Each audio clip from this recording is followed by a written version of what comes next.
And we're live. Good evening, good afternoon, good night, wherever you may be, and welcome to another scene in Living World of Darkness, Rage across New York. The scene starts with Razvan, uh, or as he will be known for a while from now on, Shadow's Wisdom. He walks around the set, and he made a mental list about things that he wants to do, people he wants to talk to, but he heard the request for help of a certain theurge. And he's been meaning to get in contact with his spiritual side, as people say. So he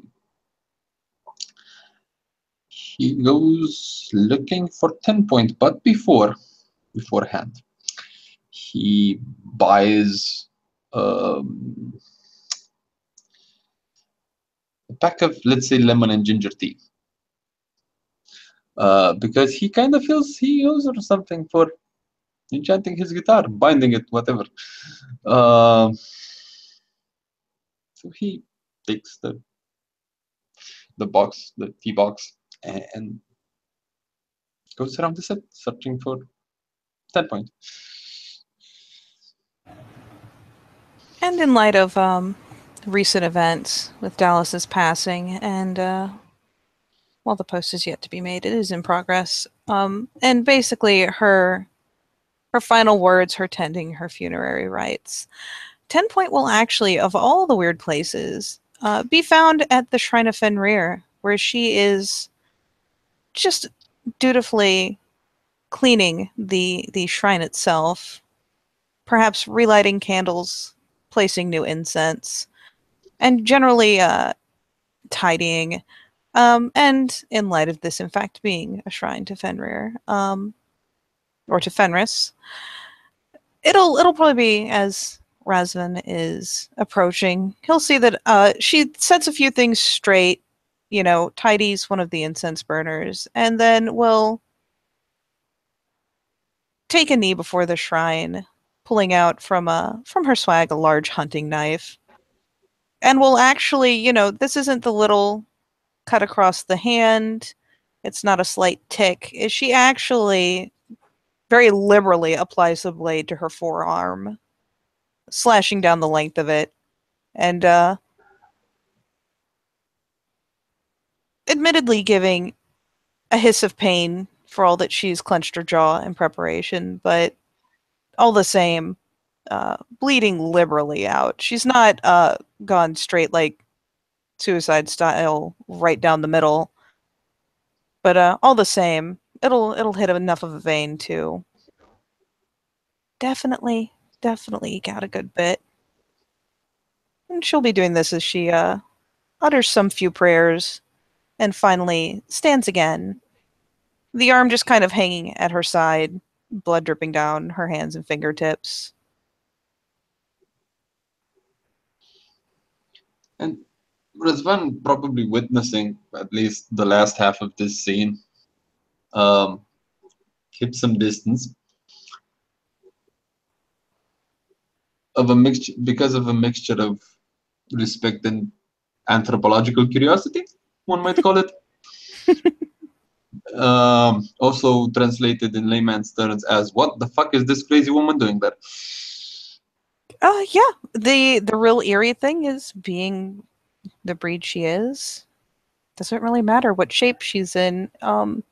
When he finally does decide to make any kind of approach, she will be cleaning the blade, tucking it away, and the arm is already starting to knit itself together. The blood flow has all but stopped, though it still, rests wet on her fingers and hands and down her arm.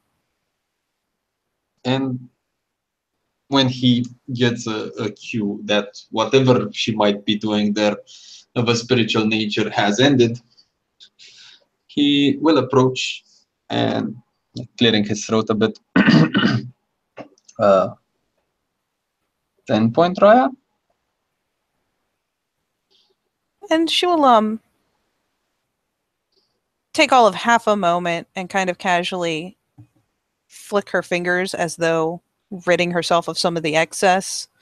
Not on the statue itself, but down at its base to fleck it with her blood. And as she does so, what with the clearing of throat, will kind of startle a glance aside, turn her head about. The bells are still tied to her antlers, and they give off a lively little jingle as she kind of blinks a few times, taking a moment to recognize him, and offers a bob of head. Yes, As, Hanrai. yeah, and as Razvan sees that he got her attention, he puts 2 fingers down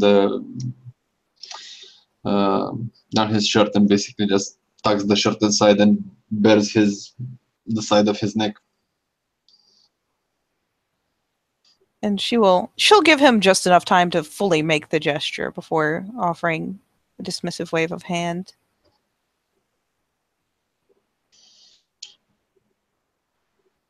What can I do for you, Henri? Heard you might need help.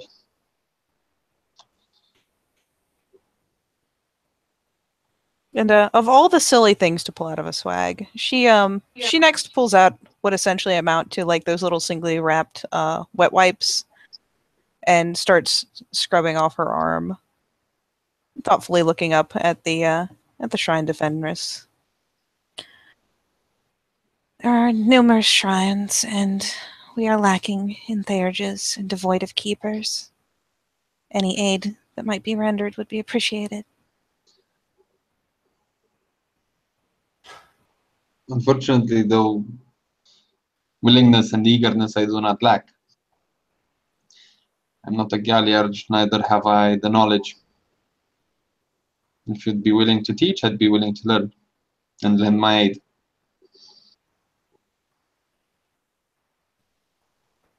And she gives an accepting, very simple little nod. I'd be more than happy to teach you. I assume that you would wish to tend the shrine of Grandfather Thunder. Primarily, yes, because I have been told that there are not a lot of my tribe around, and would hate to see Grandfather's shrine unattended, or the shrine of his brood. But if I have time for others or others intending, I would not mind tending to more of them.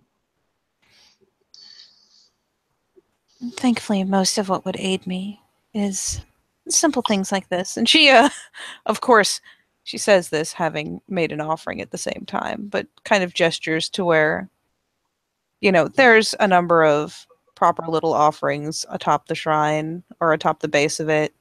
That the statue itself has been meticulously cleaned. The physical tending takes just as much time as the spiritual tending, and I would be happy to teach this to you. There is only so many who can do tending to whatever ambient spirits may be present, if only because it requires speech of the spirits. Which is a gift that I lack, unfortunately. Might be more apt at tending the shrines on this side of the veil. Just so.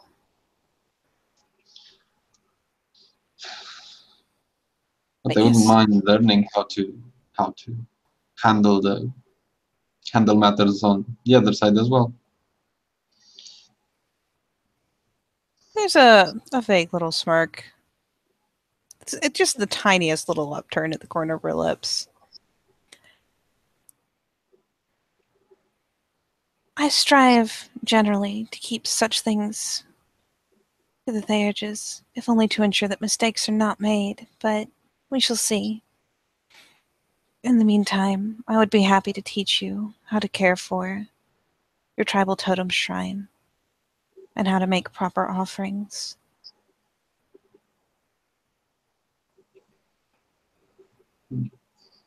She nods. And I was reminded of the fact that when you wish for guidance from someone of a higher station, it is customary to bring some sort of a gift.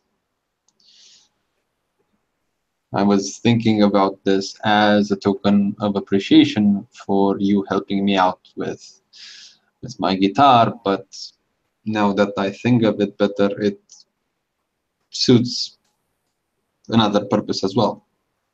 And he from like behind, not purposely hiding it from her, but he just like unconsciously keeps the little bag with the box of tea behind his back, and he pulls it out of the bag and quickly and nimbly like rolls the bag around his finger and shoves it in his pocket, in his jacket's pocket, and presents the box to 10 Point. This will stir a slightly more earnest, slightly more visible smile as she nods and will actually reach out to accept it, though he will note that she is very careful not to actually brush his fingers in the process. But yes, she'll accept it and take a cursory glance at what's written on the box, but nods, and again creates another light jingle. There are precious few who remember the old ways. This is twice now. It's reassuring. He raises a bit of an eyebrow when she says twice because he doesn't exactly figure out what she's referring to. But she kind of gestures vaguely with the little box of tea as she says it, perhaps essentially clearly saying that this is perhaps the second time that someone of lower station has approached her with a gift when asking for something.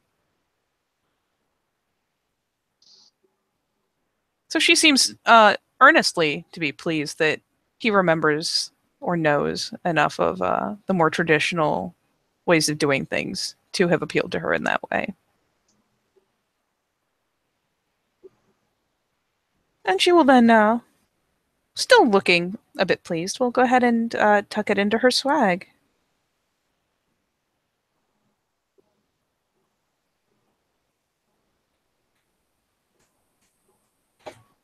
It's reassuring. You did say you were from across the ocean, didn't you? yes, It will be very good on Rhine to have more on Sept who remember the old ways.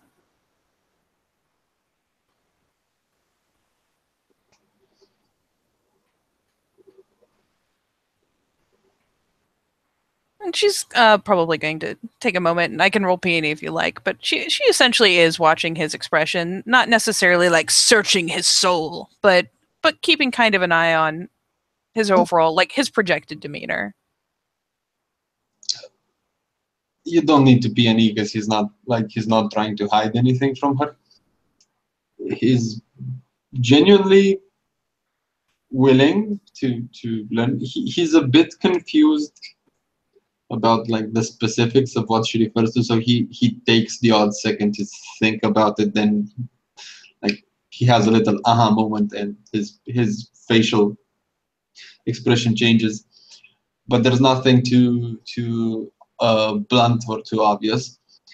And he's, as he sees the fact that she responds well to being treated with respect, decides to take it a bit further and decide not to speak unless spoken to. And yeah, she will actually offer a gesture, and I don't know that it is specified. I'll have to check on where the shrine to Grandfather Thunder lays, but generally, if I don't have a place, I assume they're in the vicinity of the Cairn Heart. So she will actually take him in that direction, lead him, and will offer a gesture of prayer or a gesture of respect as they enter to the Shrine of Great White Mouse. She does have something similar to prayer beads, but these are wooden and obviously like handmade as opposed to a tidy string of beads wrapped around her offhand. But yeah, she will offer a respectful gesture to the totem of Great, or the Shrine of Great White Mouse, and then turn him towards the other and begin a very similar process to what he might have missed before, which is generally just sweeping away the ash from past incense, wiping the place clean. She'll produce rags from inside her swag, and just generally goes through a very admittedly simple, just somewhat time consuming process of making sure that the shrine itself is actually physically clean. It's probably not as much of an issue here as it is out on the Bon, where you have pigeons everywhere. Actually, there are probably pigeons in here too. It is, except under rat. So, Yeah. but yeah, it's just generally she cleans it, she tidies it, she takes old expended or spoiled offerings and produces more from inside her swag. And I need to do some research on Grandfather Thunder, but I will just say insert appropriate small offerings here because I'm a cop out. Yeah, and she'll notice that Razvan like takes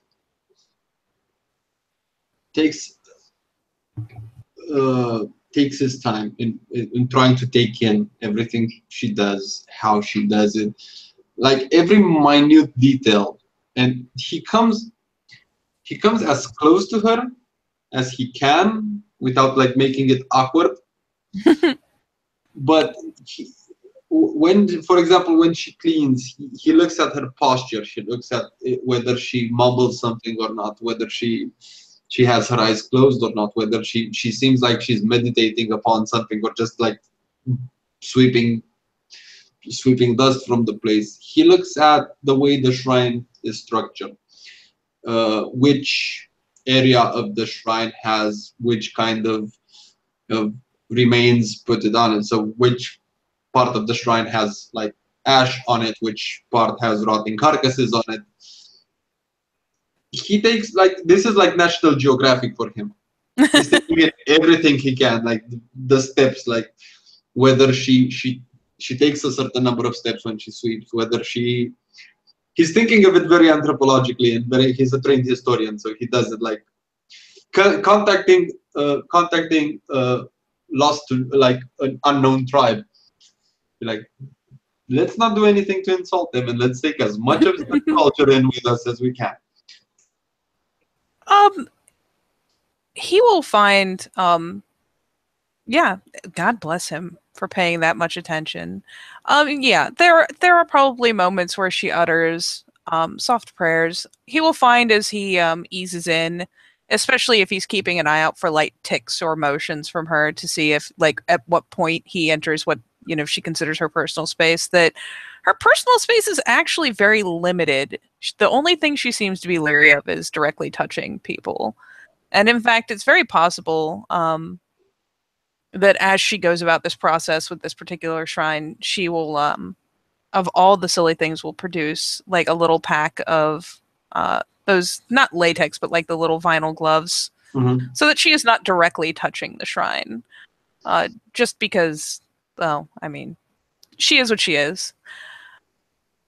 So, but all in all, yeah, with that kind of attention to detail, he'll probably pick up a number of things. Again, I have not really read up on Grandfather Thunder and what kind of approach he prefers.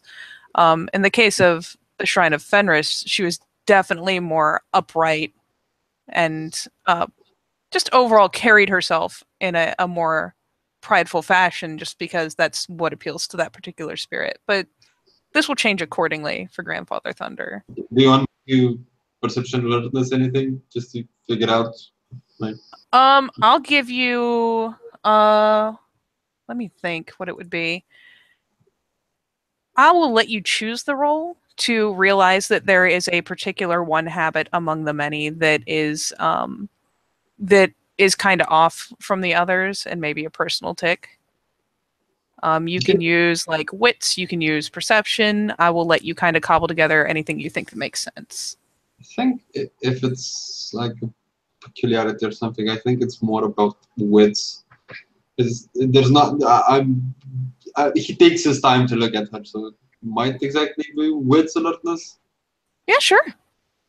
Okay. I figure either one's applicable in one way or the other. Okay, we need to set up in a dice roller for that. Oh, yep. Let me do that real fast.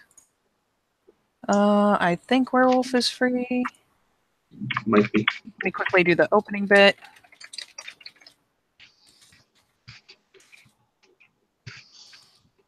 Right, you're good.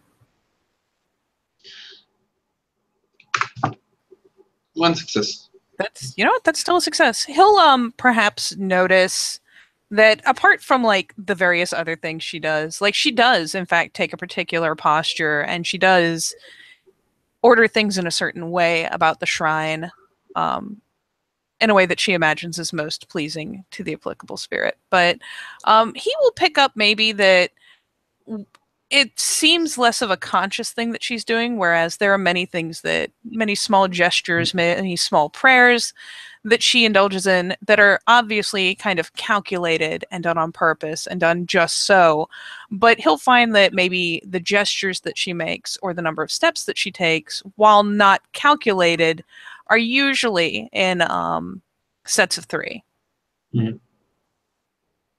But for some reason that it definitely, where some are conscious things that she's doing, this is obviously an unconscious action.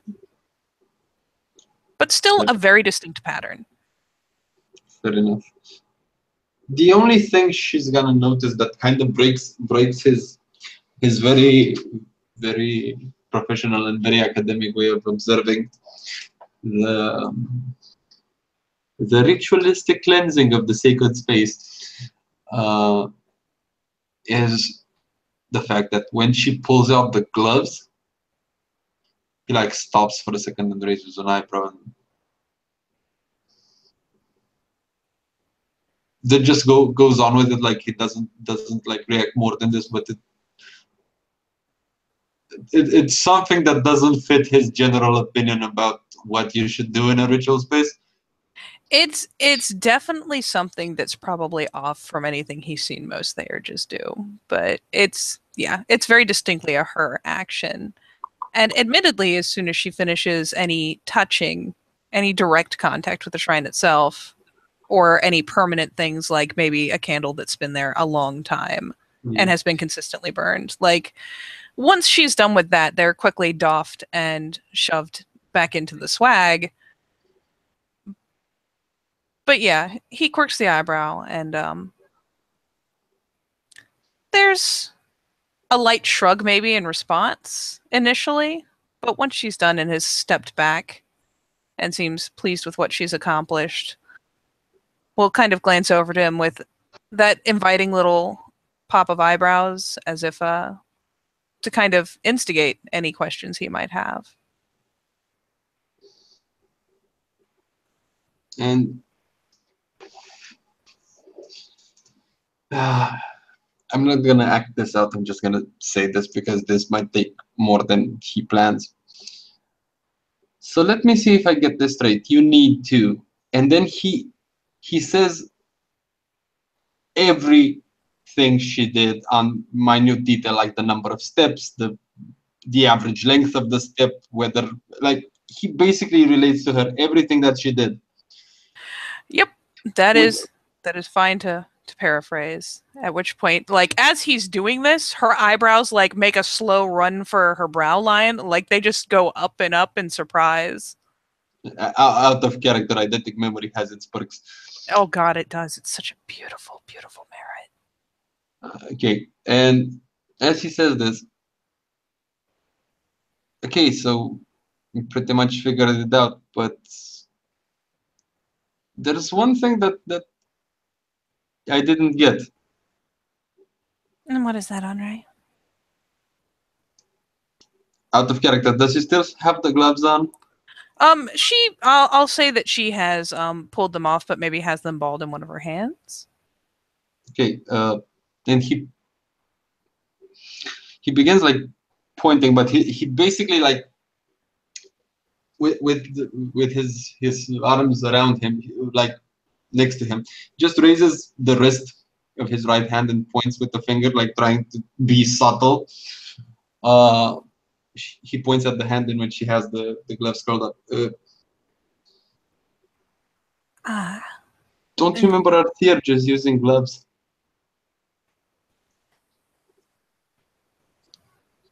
it's a personal idiosyncrasy, Henri.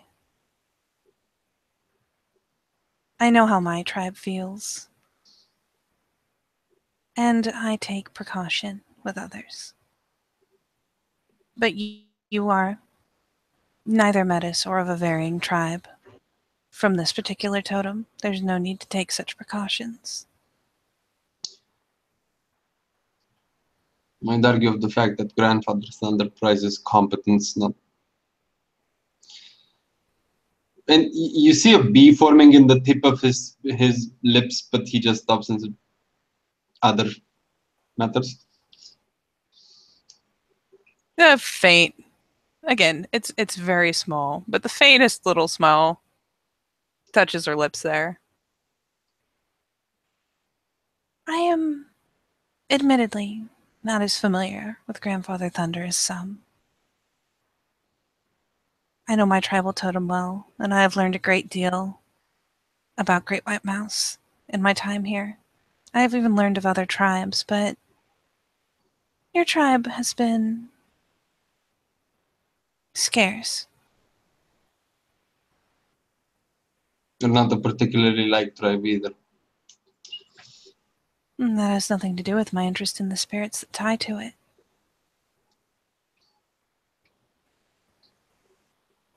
I'd be willing to share the little knowledge I have.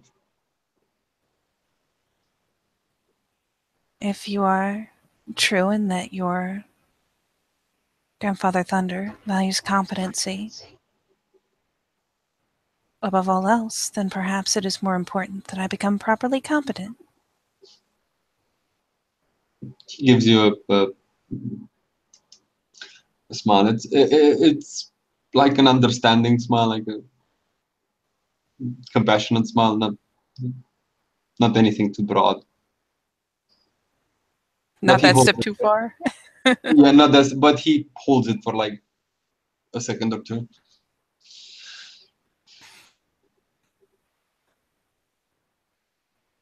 And she tucks the gloves back into her swag, just kind of stuffs them in there, probably to be fished out and tossed later. In fact, he will find that she actually has not a full size garbage bag, but one of those the ones that are for like the little tiny cans that people will keep like on their desk or Uh-huh. on their bathroom counter. Like she produces one of those. That's what she sweeps the ash and puts expended offerings into. So there's that. Your attention to detail is commendable, Henri. I know it. One needs to be proper when dealing with the spirits. You may disregard as well necessarily doing things in threes. It's a personal habit.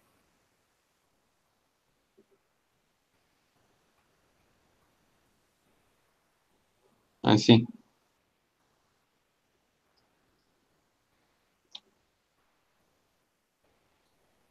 And how often does this?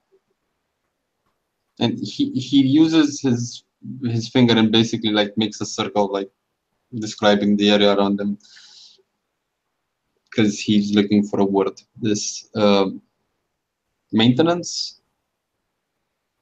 need to be performed like once every day, once every couple of days. It would be ideal, especially for the tribal totems, if this could be done daily. Though I have not been able to maintain that kind of workload on my own. But as many times as you can do so, if there are days that you cannot be present, simply let me know, and I will make up the difference. And she nods. I see. I'm pretty free during the day, so unless there is something that comes up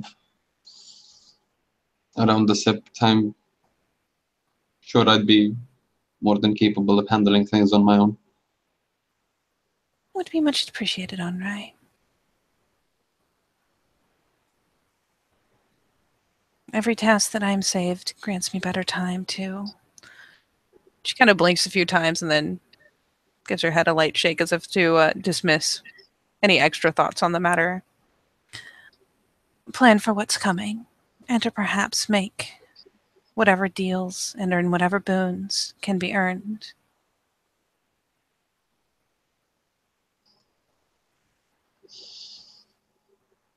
I know the task of a theurge is not an easy one. The last time we went into battle, it was with the aid of 5 theurges working in concert, all earning boons, all seeking favors from higher spirits.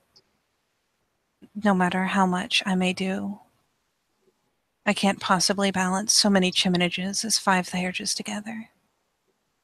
I do not look forward to the battle ahead.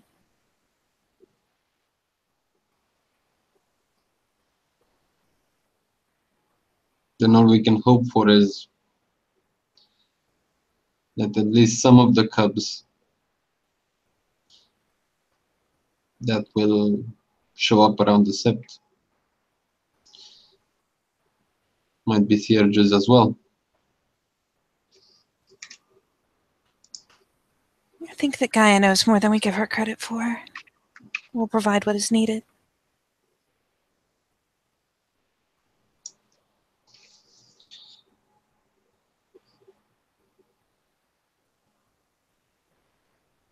But in the meantime, what needs done needs done.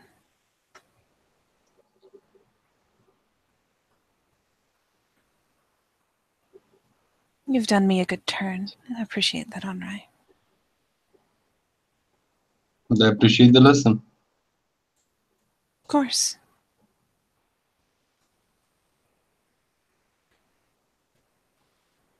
Might help me. Oh, go ahead. It might help me to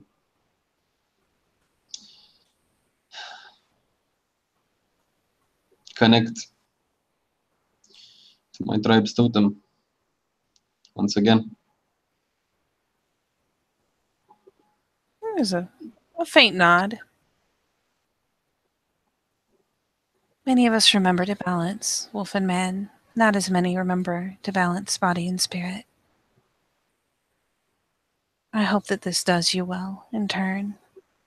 I am sure that your grandfather will look down on you with greater favor if you have made this effort for him.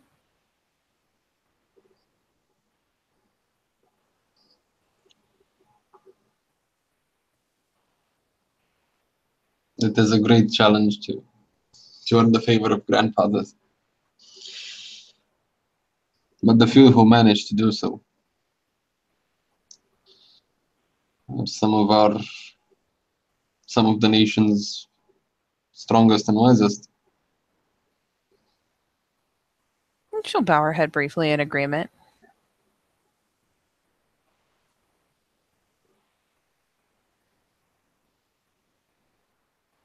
It is no small task.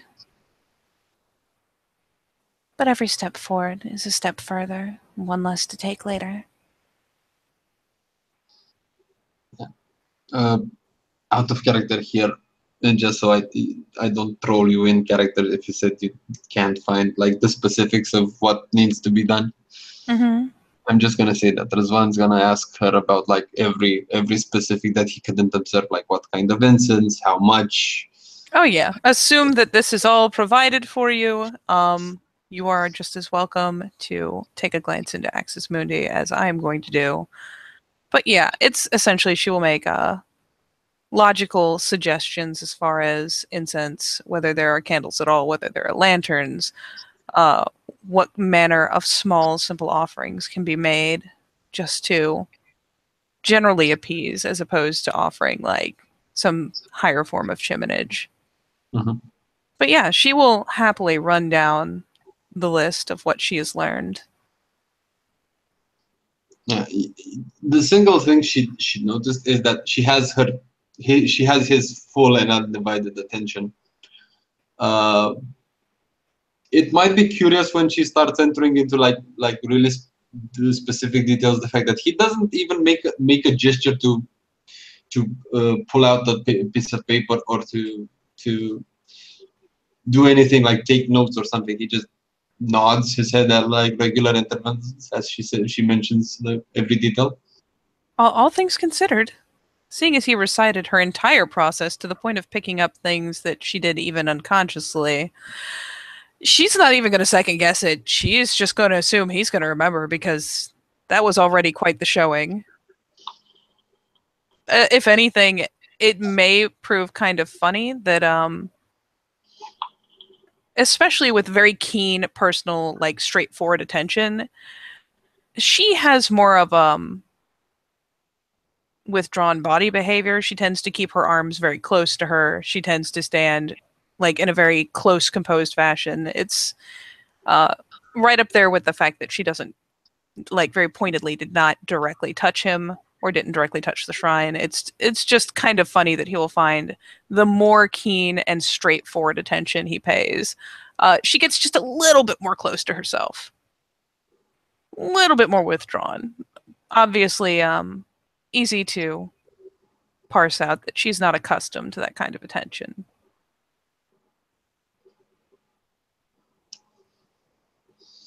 And if there's anything around the other shrines that I might aid you with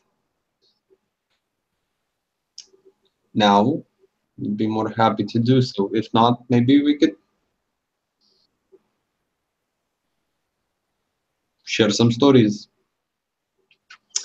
And he basically gives her a weird look, like confused look, just because he's testing the waters here, and he's not sure if what he says is gonna be appropriate or it's gonna come off right. But maybe, share a drink. And he just narrows his eyes and like lowers his head, like, is it the please don't get offended face, essentially? Yeah. It's the please don't get offended. Like it's the high school freshman, I'm trying to be nice, I'm not hitting on you face. Oh, that's adorable. Oh, my heart. Yeah, comically, again, she's just that touch equally uncomfortable on the opposite end of the spectrum, but all the same, manages a bit of a smile.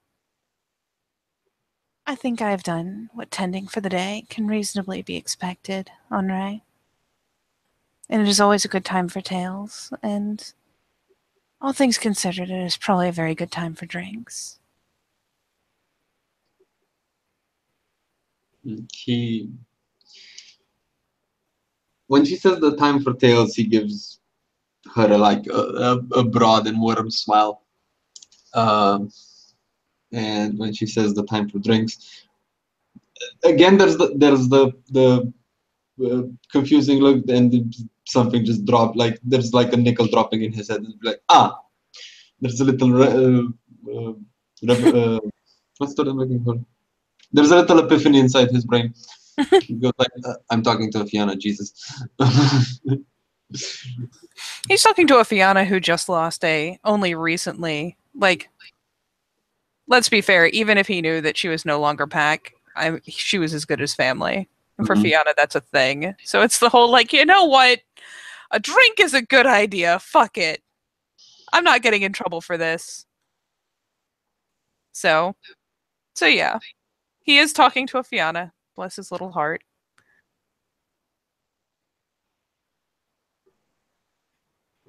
So yeah, she accepts on both terms, and in fact, if anything, equally seems almost more eager when mentioning it always being a time for tales than the idea that, you know what, shit's going a little awry. A drink is not a bad thing. Okay. And as they exit the general holy area, like the Cairnheart, I think the Cairnheart would be. Yeah. Okay, he stops for a second, says, think it would be nicer if we had a drink outdoors than getting stuck into any bar. So I might just run to the shop and get us something. She nods agreement and makes a vague kind of upwards gesture. Not like straight picking her hand up and waving it around in front of the antlers, but obviously indicating them. It does solve some complications, alright. He like grabs his temples with his left hand, realizing it might not be the best wording possible. Um, so what would you like?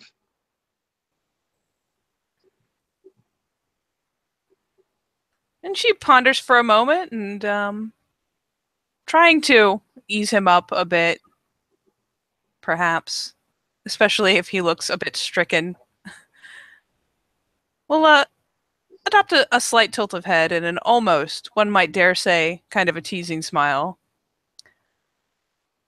Whatever best accompanies the tales you intend to tell, I think.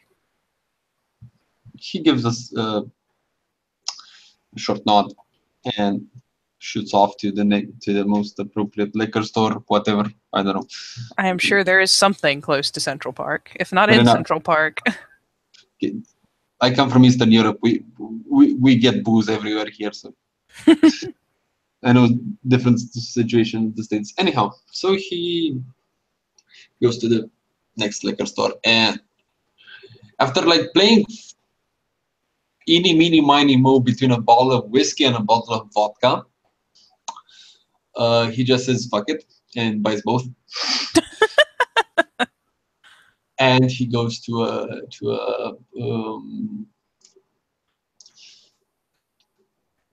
another like 7-Eleven or something, gets some like those red plastic glasses. Solo cups. Yeah, solo cups. Yeah, I know. I forgot We the are term. classy as fuck. I love it. Yeah, like this is classy as hell. And maybe a bag of pretzels. Um, and he takes like the most hipsterish pretzels, like stuff that says vegan, gluten free, bio, Non-GMO. I don't even know. not GMO, chakra balanced, whatever.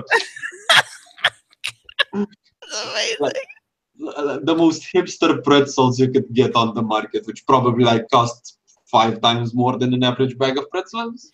Probably. Fucking organic. Add $5. Like. Something like that. A child in Africa is gonna get a cup of water because you bought this bag.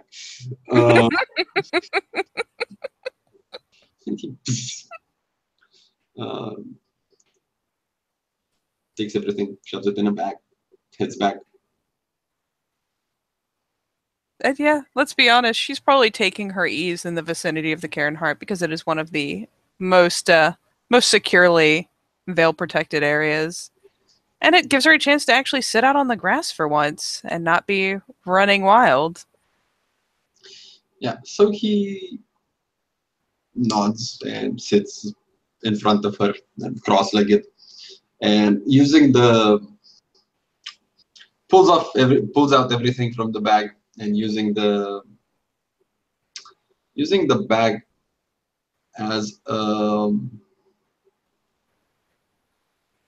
picnic blanket slash tablecloth slash insert whatever seems appropriate here. He puts the cups and pulls out the bottles and pulls out the bag and shakes it a bit, and he twists it and opens it from the bottom and kind of rolling it inwards makes like a sort of like a bowl. It's a trick where you could make a chip bowl from like a chip bag, roll it. Oh, inward. yep. Basically, he does that, but opening it from the bottom.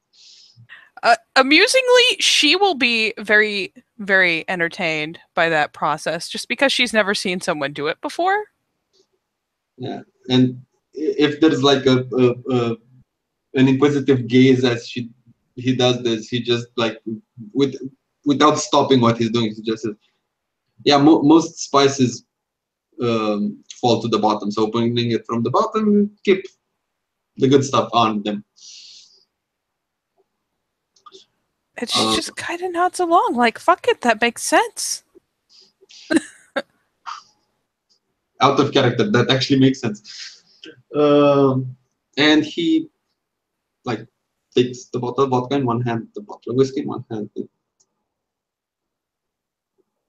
slowly putting one in front of the other and backwards and forward, like so. She gives kind of a helpless shrug, but let's face it, we'll probably end up favoring the whiskey. Okay. And he opens the bottle and pours like he pours like a shot. And then just like waits for some visual feedback. I mean, she doesn't seem particularly distressed either way. She doesn't like see it hit the shot mark and go for it. For what that's worth, it is that she is a Fianna. She's not the worst, but she's definitely Fianna. So, I mean, if he takes a distinct pause, she will actually, as much in an attempt to be polite as he's making, will probably just go ahead and take it there, just because, well, he paused, and clearly that was the moment. Okay, and he takes like hands her the cup and just says, "You can have more if you want." And when he takes the bottle and pours in his own glass, he just fills it up like halfway. Because Eastern European tolerance to alcohol. Absolutely. We're built like fucking tanks over here. I believe it. And then he looks at his glass with a bottle in one hand, and like he switches his gaze between her glass, the bottle, his glass, and be like, his gaze right now is like a pinball ball.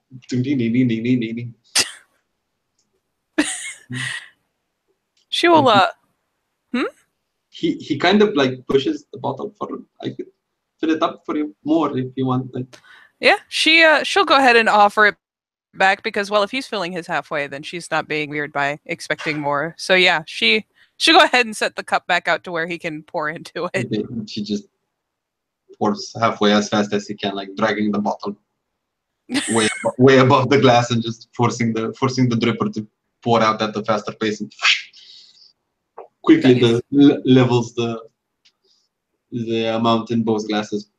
I'm just gonna say, just for kicks and giggles, that his hand is not that sure, and as he puts both glasses next, probably one's gonna be a lot fuller than the other, and he tries to equalize them to a point in which they, instead of being like 50% full, they end up being on equal levels at like 80% full.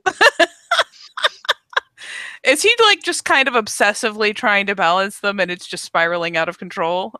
Yeah, it's not like OCD levels, but it's like trying to be polite. She'll eventually probably, especially as he's getting up to that like 80% mark, just actually looses out a bit of a laugh and like waves a hand like, "You're fine. You're fucking fine." It goes ahead and reaches for the cup just to stop him from this inevitably becoming like 100% right to the brim. And he throws it, like puts the cap back on the bottle and puts the bottle on the ground, and he raises his glass. And she will tip up hers as well and go ahead and take a swig because she doesn't want to keep him from having a drink out of attendance to the litany or anything silly. So yeah, she'll tip the glass briefly, take a proper swig off the top, like shot style, good swallow. She is not going to delicately sip it. And he takes like a hearty drink from it, like.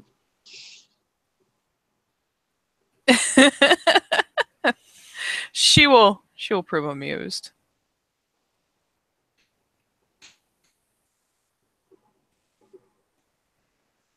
So what tales do you have to offer?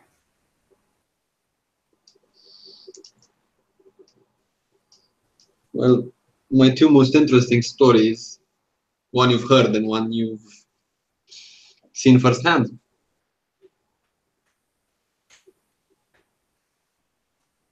When I'm guessing the tale singer showed you what happened on the other side while you were pursuing the Skinner. And she bobs her head.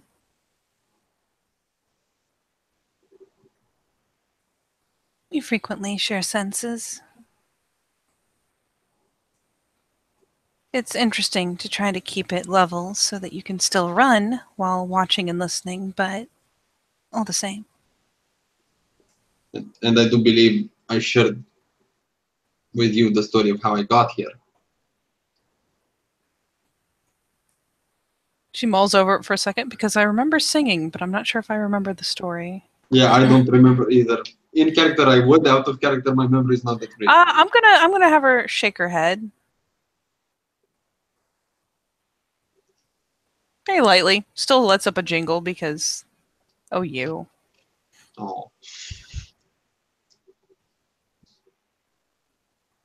I don't think I was present for that. I'd be interested to hear. okay. Do you want me to roll for this? I mean, you don't need to. I'm just curious. Actually, I'm gonna do two things. First of all, I'm gonna roll persuasion. Oh, As a scandalous. Yeah, it's a social I'm teasing benefit you. thing. Yeah, I know. do it. Let me Shadow Lord in peace. Oh, please do. Don't let me get in the way.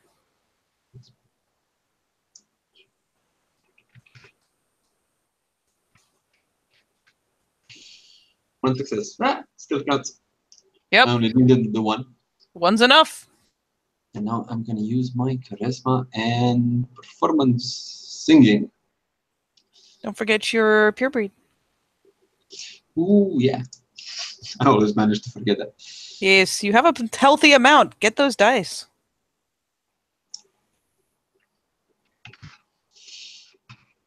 I'm guessing this is gonna be diff 5. It's what, -1 for persuasion? Yeah.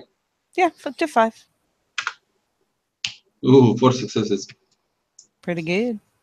Yeah, basically sort of Christopher Lee levels of narrating.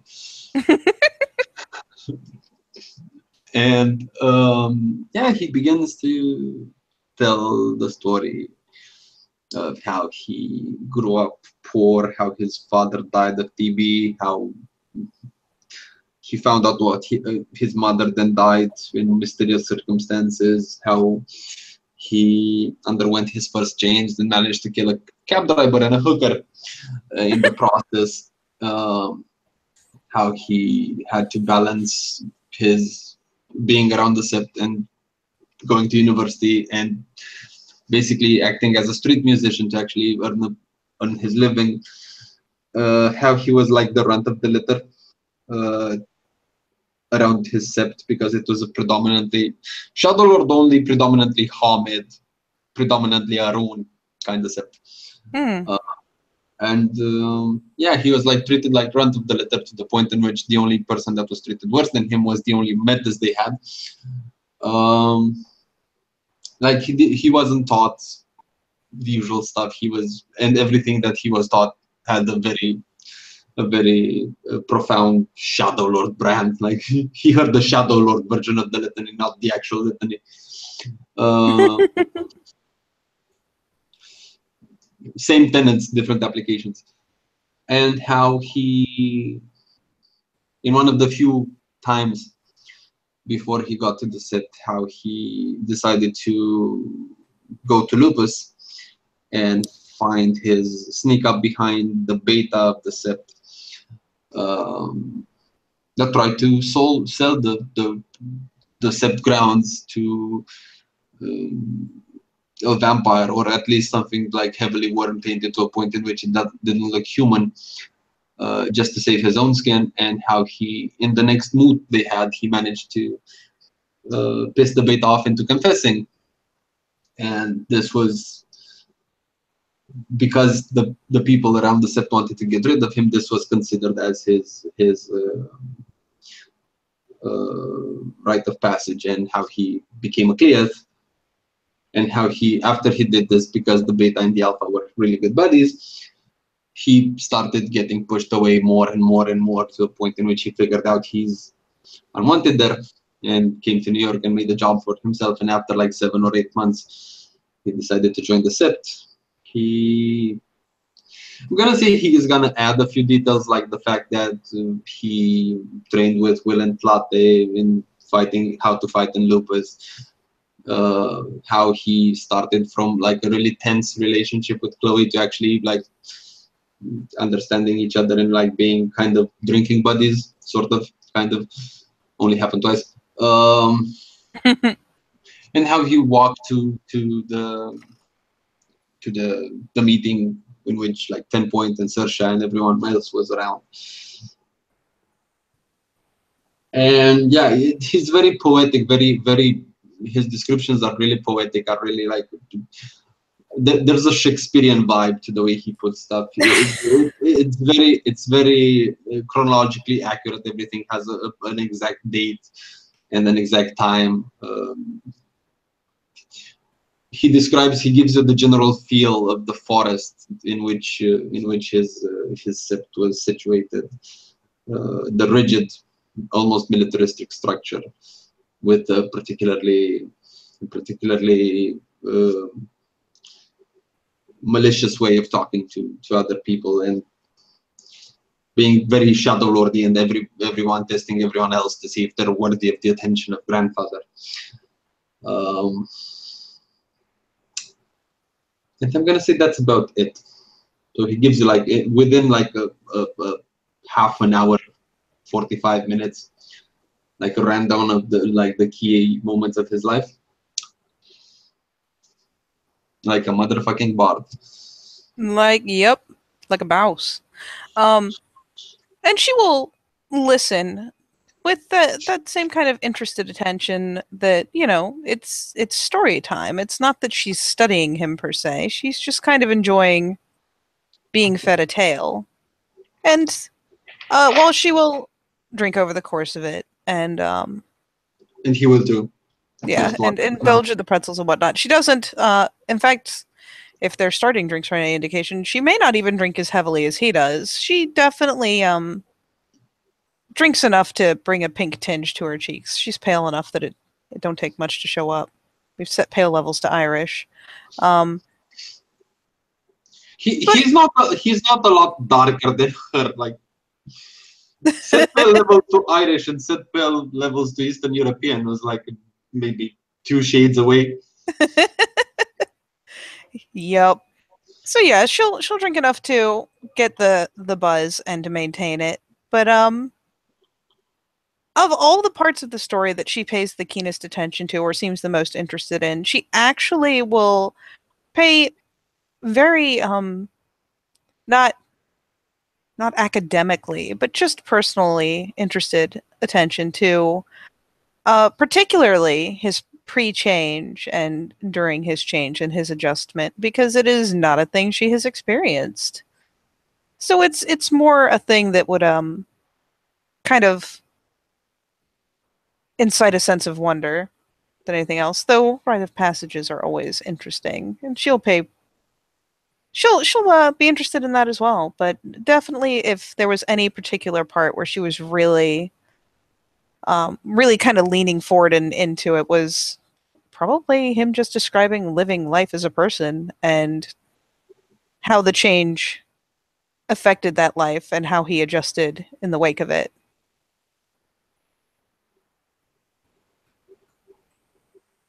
But yeah, she'll listen through and will politely applaud after the fact, tucking the cup down on the ground long enough to give him a kind of playful golf clap. There's a bit of a blush, and you aren't sure if it's from like taking swigs of alcohol just to keep saliva running in your mouth when you're talking that much, or just like for shit. He tries to drink at like the same level as she does. as not to make her feel pressured of chugging the whole thing down, but also like keeping a constant rhythm. Um, and you'll notice there's a very Hamid way of mentioning things. There's a very Hamid way of seeing very Garu things, uh, not handling the lupus side that much, not handling the spiritual side that much. There's something very technical about um, how he handled like day-to-day life around the set, and there's something very untraditional in the way they didn't care that much about submitting. Like respect had to be earned regardless of your rank. You had to show competency instead of dominance, and basically uh, present yourself even at the first meeting, presenting yourself as worthy of your titles and rank and auspice and so on and so forth, and not just asking people to call you Raya or expecting people to call you Raya for nothing. And there's a very, as he gets to a point about after he came to the Sept of the Grain, there's a very fish out of water feeling. And he gives her a very polite and subtle thank you, and he bows his head after he's done.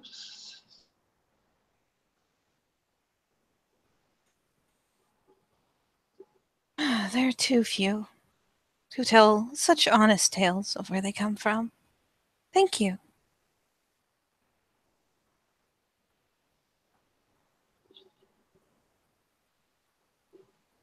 I've got nothing to hide from the people here. It took me in, you were nice to me. It is a very, in most ways, liberal and very welcoming sept, I find. It is the strangest mix of tribes. It's both refreshing and a bit unsettling. Particularly as he says the word unsettling, there's just kind of that light nod of like, yeah. It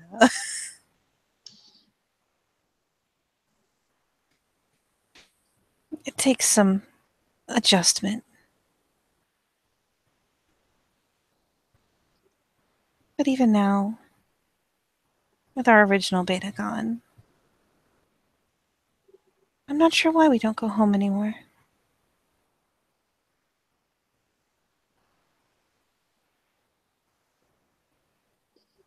And she's probably swirling like some tiny remains of however many times they've refilled their cups at this point. Just being a bit thoughtful. And for what it's worth, because I'm not sure if I detailed it the first time they met, 10 Point doesn't have an abundance of scars, but she does have one very distinct kind of. I mean, it's obviously left by Silver, but it's not a scar like from a cut. It's more of a welt that splays across her cheeks and nose, and then a more clean, narrow cut scar down one side of her lips. Yeah. He doesn't have any scars. Like he looks exactly like the guy in the picture. He's a vision of Eastern European, of Russian nobility. Like, he looks like the modern incarnation of Charlemagne, like Frankish king, tall, broad-shouldered, thin, lean. Because that's the bit it's for. And that's what it does to you.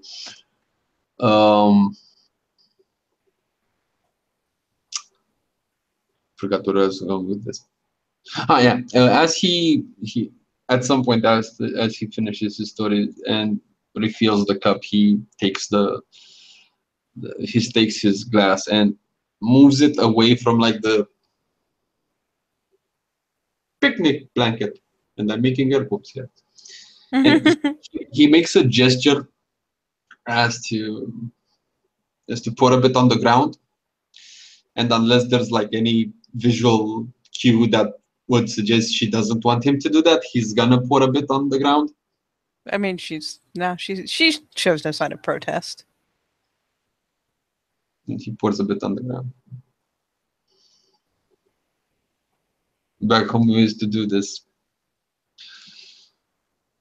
for the departed.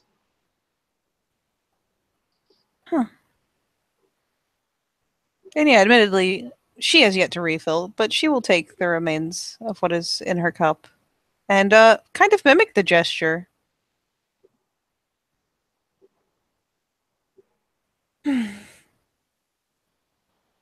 It was so long before they started falling. And now it happens like clockwork. It's a shame.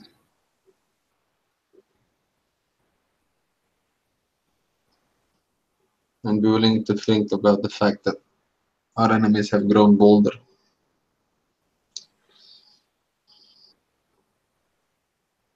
And she mulls over that for a moment. One lost on a mission. Two lost too. Oh. Very accurate. Initial strikes. Both by surprise. Both with silver. She just shakes her head a bit. Would that I knew where they kept getting them. But I imagine both of them got it from the same place. And she sits up a bit. And seeing as they are no longer about to use them, hopefully that is the last of that. Yeah, unfortunately, it's been common knowledge for centuries that the werewolf is harmed by silver. Well, made no the more secret by the fact that one had once been kin and one was Guru herself. They knew well what they were doing.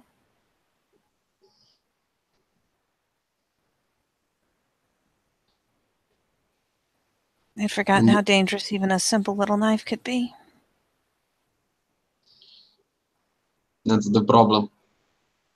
And the problem I've seen when they attack the Sipt, they have guns and silver bullets. I know it's not the traditional Gara way to fight from a distance, but we might need to find something ourselves. Though I don't think guns would be the best weapons. Or at least not rifles, not things that make that much noise and shoot from such a short range. Felix Raya was very adept with his gun, but he's no longer with us. So, javelins are hard to carry. Throwing knives wouldn't be the worst, but not very long range. And she'll, I mean, at this point, she's been sitting and drinking and storytelling and whatnot with him for a hot minute, so she won't hesitate to, kind of reach down into her swag, perhaps a little farther than her arm logically should reach, with the bottom of the bag being there. But we'll, produce out of it, an unstrung longbow. It's not as powerful as Tooth and Claw, but it works. Usually. Yeah, it's the first time he actually takes the time and figures it out that you shouldn't be able to pull a longbow out of a bag that small.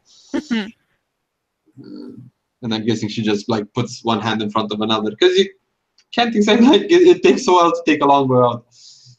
Yeah, she has to kind of like pull, like feed it through both hands for a second or two to get it properly out of there. But yeah, your average longbow is like 5 feet long, if yeah, not exactly. even more. Yeah, it's definitely longer than the distance between the opening to that bag and even the ground. So let's be fair. That is a jarringly not fit item. He just like takes it at face value that okay, she deals with spirits. She pulled something abnormally large from something abnormally small. Okay, like he just goes with it.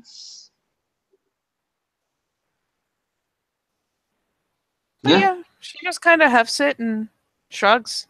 It works. In a pinch. Reaches further than a throwing knife. I dare say a throwing knife might be easier to learn, but we have a range in the Umbra.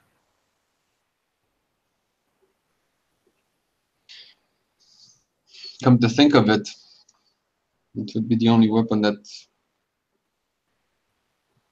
would fit. It's silent. Doesn't raise too many eyebrows around humans if you carry it around, especially if you carry it in a proper storing unit or mean. It's a lot silenter. Actually, more silent, anyhow. The only off thing is that humans don't seem to be familiar with bows anymore. One does have to police up their arrows. But not a large thing to ask, and not nearly as bad as I've seen some of them, the glasswalkers, having to search for the shells of their bullets. Certainly easier to find an arrow.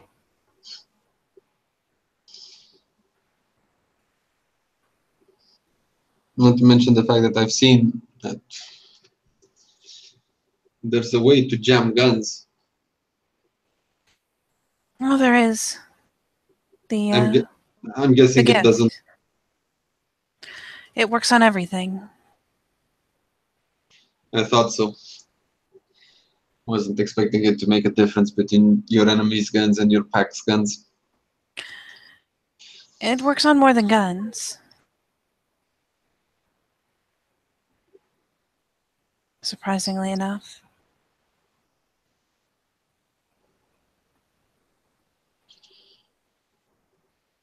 It would be another thing I'd be willing to learn.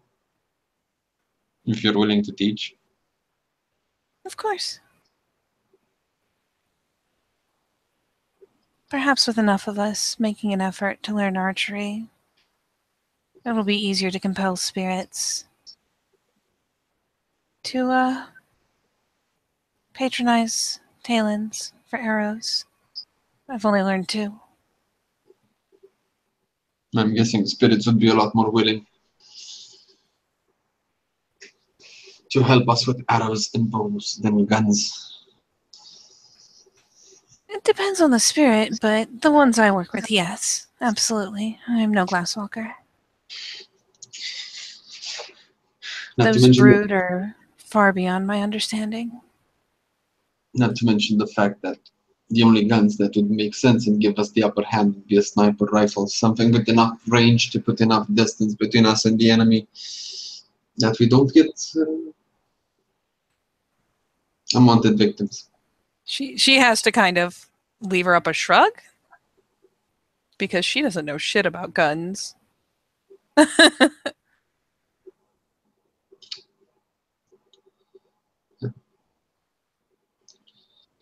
I assume so. Well,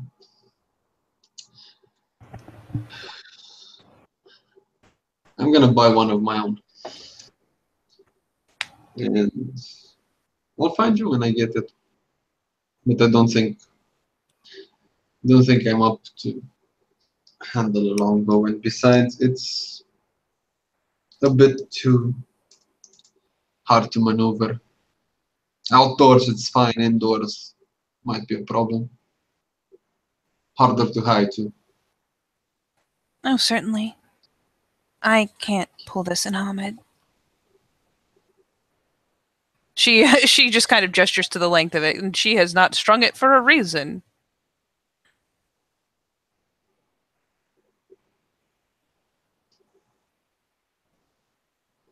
And she'll go ahead and feed it gingerly back into the swag.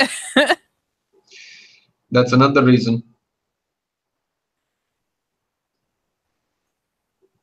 We What is should your find ways. difference? Hmm? We should find.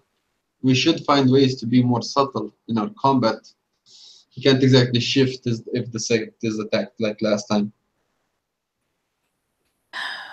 While the delirium is not the preferred way of preserving the veil, it is a reliable one.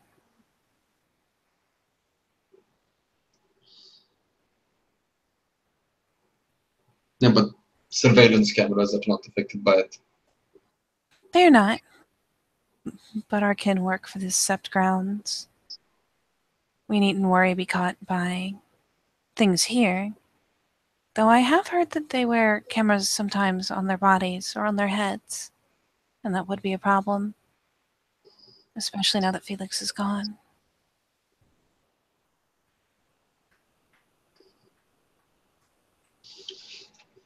The city is filled with creations of the Weaver. He Unless we have, was. Oh, sorry, go ahead. unless there's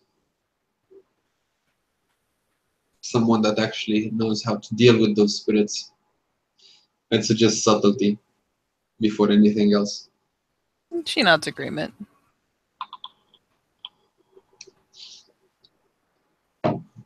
Having a bow around you is usually easier to justify than growing in height and girth and suddenly growing fur and and fangs. Here's another faint smirk. Probably so. Though it seems that most things that assault us and end up with these sorts of things are groups that are already aware, come armed with silver. But a veil breach is a veil breach, and to be avoided. If we manage to jam their guns, there's nothing they can shoot us with. If we keep them at length, they're not gonna get close to us to stab us with a knife or a dagger or anything else. Throwing knives accurately is a skill that most people don't have, be they humans or anything else. I'm gonna argue it's gonna be our safest bet. It might not be the Garo way to fight from a distance, but instead of having Garo and kin fall like leaves under gunfire, I think we can let this little mishap slide. She nods.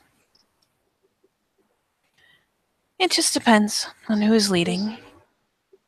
There was a time that I was discouraged from use of my bow, though I imagine at this point there are a few who will object to me keeping to the edge of a fight. Yeah, but switching to the Umbra makes everything a lot easier.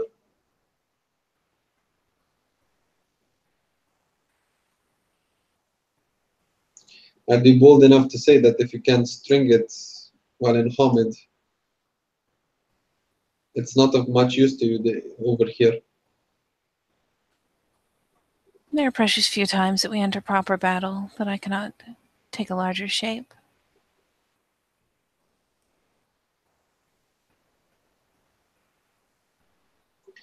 I have some things in mind when it comes to the defense of the set, but I didn't manage to find Murder Huburaya yet.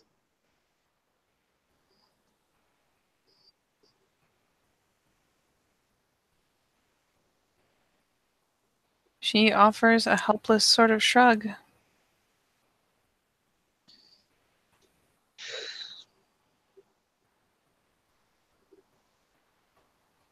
It should not be too hard to find.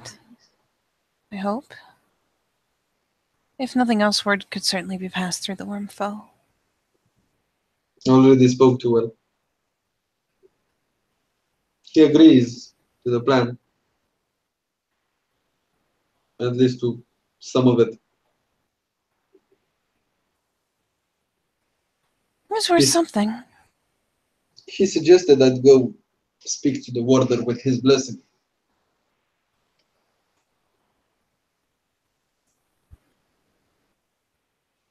Perhaps it's a matter of timing then. I'm sure you will run across him.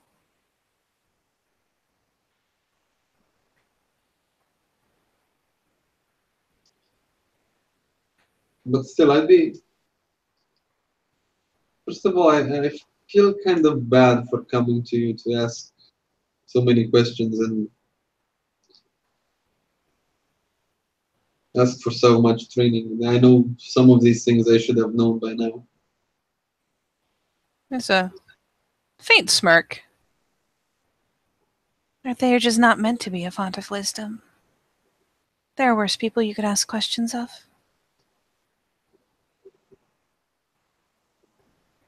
And I do not mind, Onrai.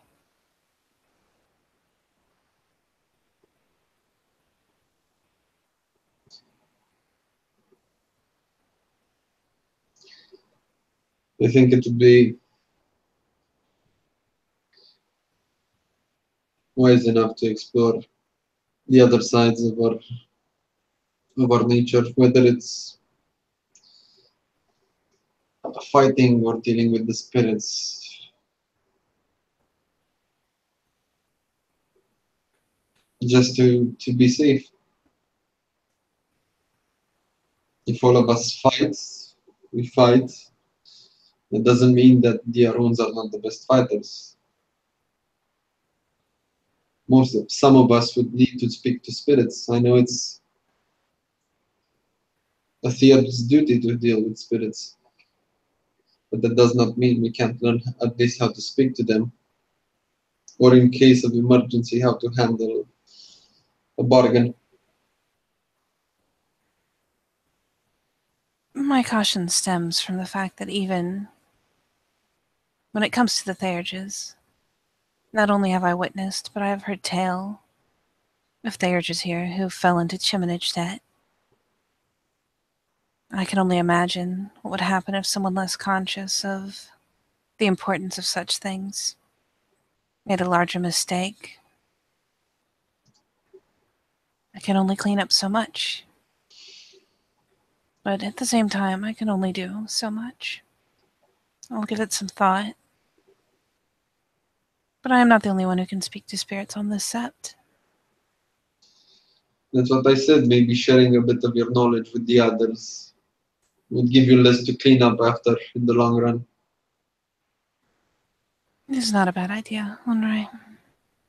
A short list of do's and don'ts helps a lot of people, especially the cubs, especially the younger ones. I do intend to begin lessons with them. Both have offered to aid me. And the easiest to give lessons as I go about my work, showing them and teaching them what must and mustn't be done.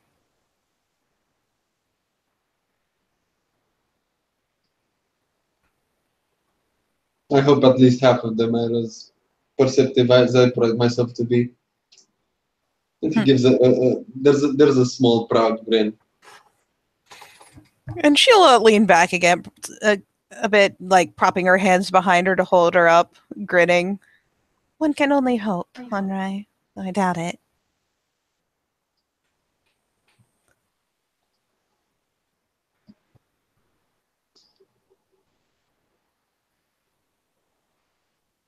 I'd be curious to hear your story at some point.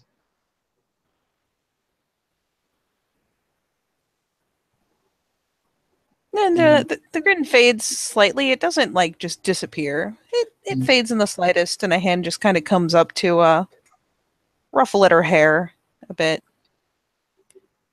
It is not a pleasant tale, Onrai, so I rarely tell it.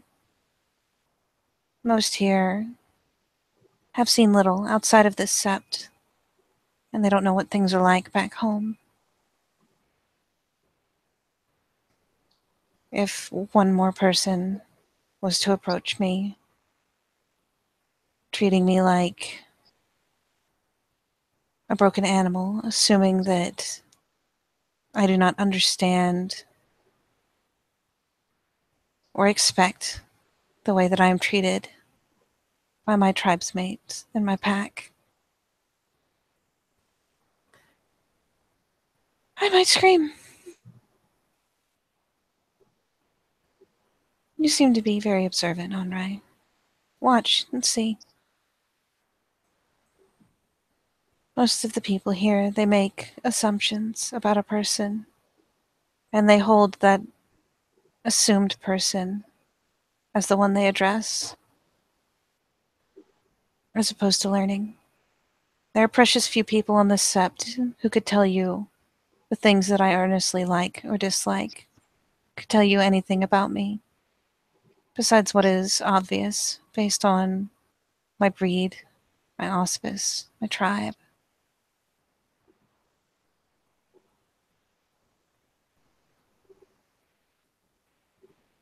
Be careful of their be careful of the assumptions and watch closely.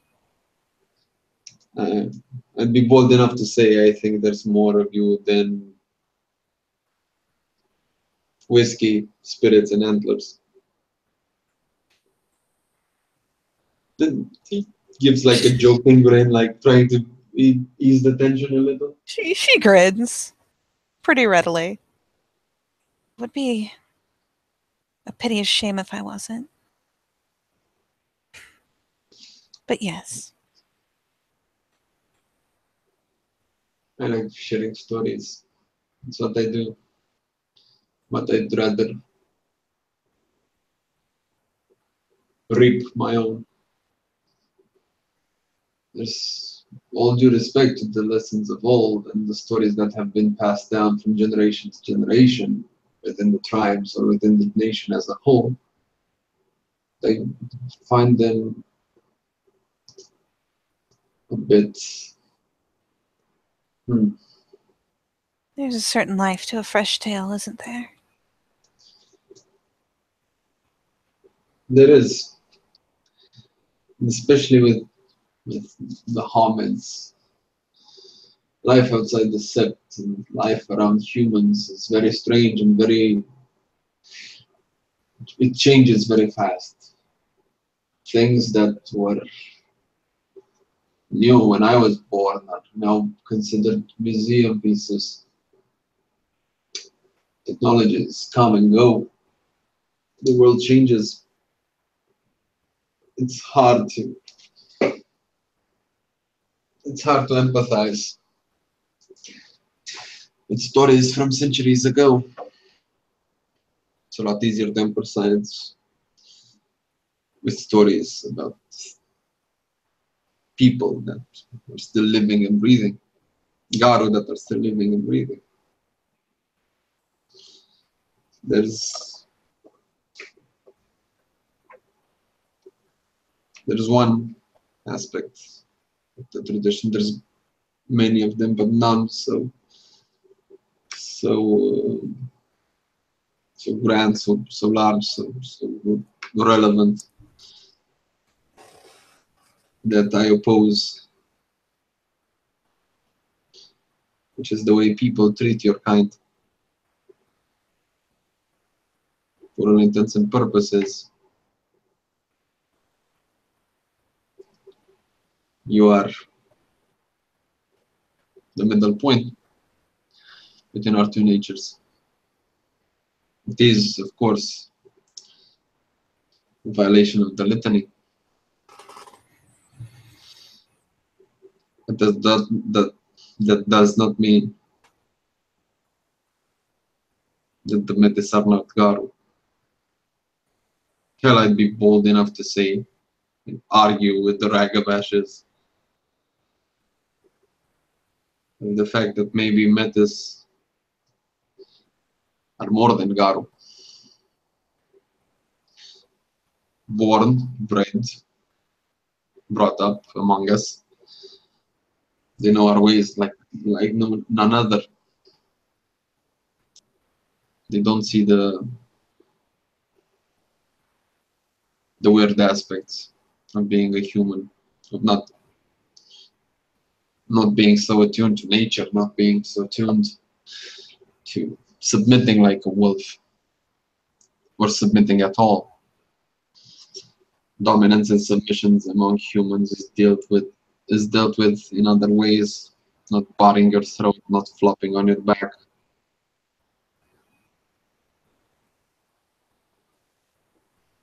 And surprisingly, she actually takes some interest in this, if only because he's actually supporting what he's saying with with reason. Like, he has causes to believe what he's saying. But she actually kind of again, it's a little bit of a sad tinge smile, but well, in kind of a respectful disagreement, give her head a shake. So much as we are Guru from the day we are born on Rai, we are still born in sin. No two Guru would break the litany. Not willingly, not in their right minds. And I earnestly believe that it is the touch of the worm that inspires it, because not all things that are wormish are worm-tainted.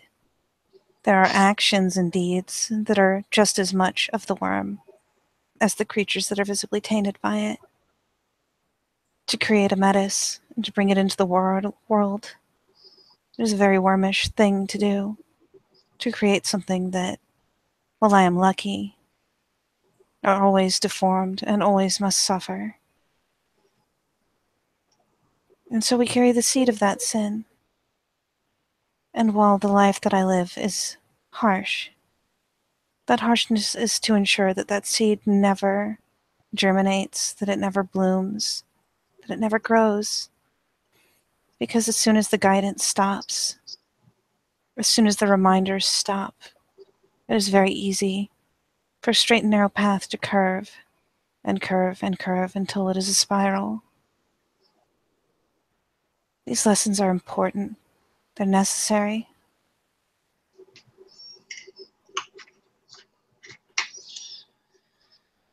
And argue the fact that born of sin, as meant as may be,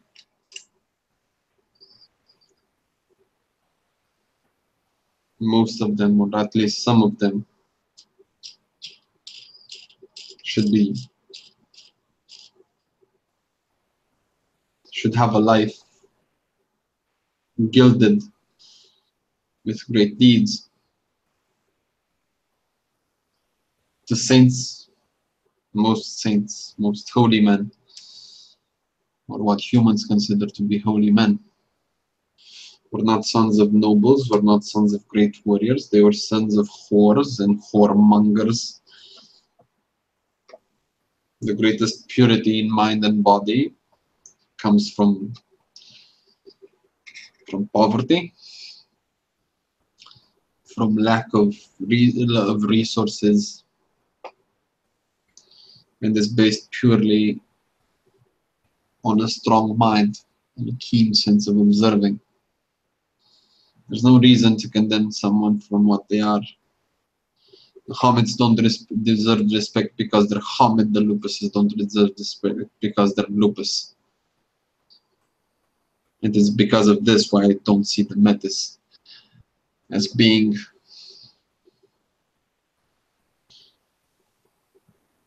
any less. The litany says that Garu shall not meet with Garu. I don't see a reason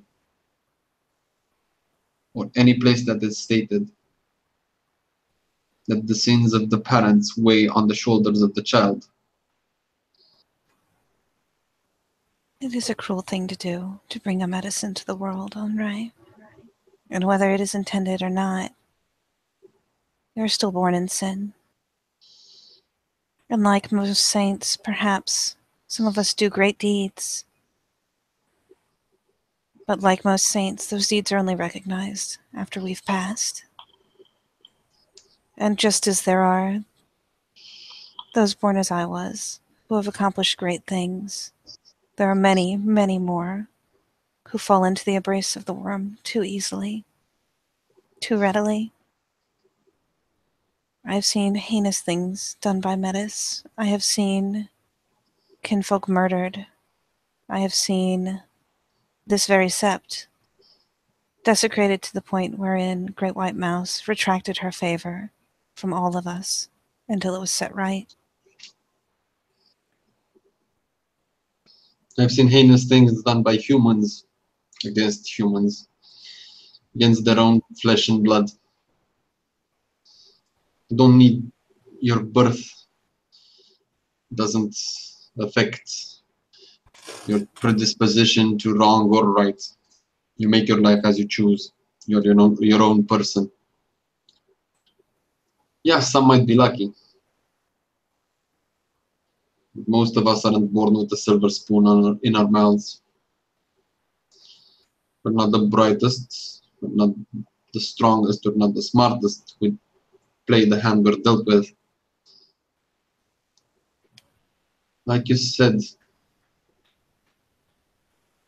there is enough of a price to pay on the parents for bringing a metis into the world. There's enough of a toll that our mother lays upon the child. Besides the marks that makes them stand out as what they are, and the fact that they cannot sire children of their own to make up for the misdeeds of their forefathers is a heavy enough toll. There's no need for the rest of us to pour salt on that wound. It is not pouring salt on Rye. It is simply a reminder. In the end, if you think about it, in coming to life, I have taken a life. And as is proper for my tribe, I have taken two. Two properly born Guru who might have sown proper children. And so I am already in debt for two lives that no longer serve the nation. If more of us were born, if we were pampered, if we were treated as though we were no great sin, how many more would be made? It is hard enough to find a child that breeds true. How much harder would it be if there were fewer and fewer to do what must be done to keep the nation alive? I would never encourage Garo to mate with each other. Has to have only metis around us. We'd die as a breed in 2 generations' time if we did that. 2 generations that are unable to breed and sire offspring would lead to the death of the species. But this is not my point. Metis were born since the nation has existed since the beginning of the nation. Metis will be born centuries after we're dead and gone, or even the stories of our deeds fade from memory. The fact that instead of using their birth, sinful as it may be, claiming a life and a life unwillingly before you see the light, before you see your first light properly, isn't it the sin you need to bear? But you do not need to be reminded of it time and time again.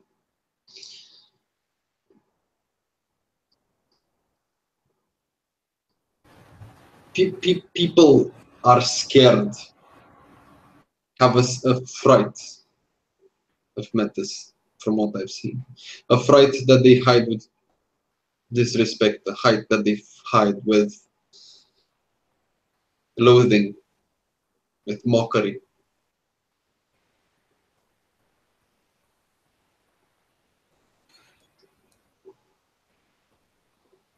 I think it is no coincidence, Onrai,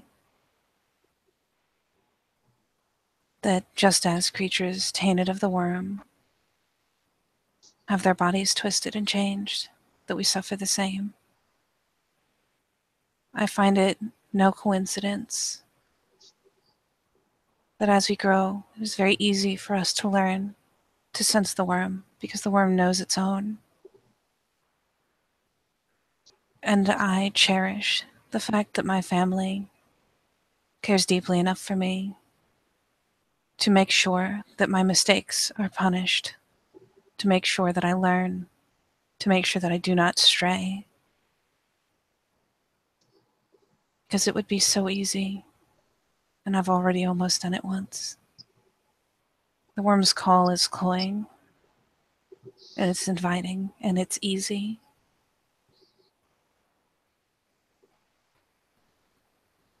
I do not regret the life I've led. Yet you've survived and moved onwards and earned the rank and earned the title. And you make up for it. I feel that I have performed so well only because my family has been so careful and so keen to ensure that I know my weaknesses and that I know my place.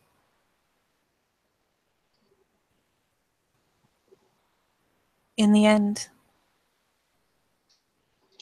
as a matter of simple fact, my life is worth less.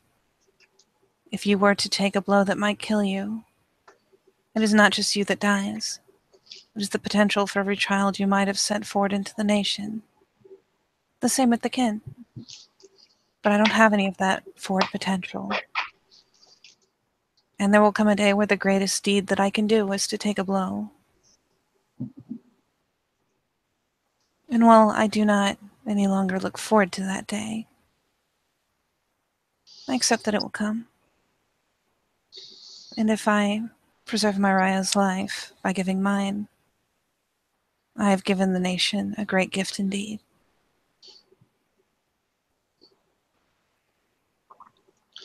You quickly brush off the most important thing you could do for the nation.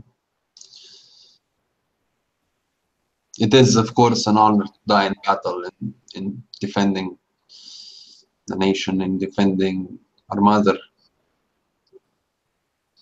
But there's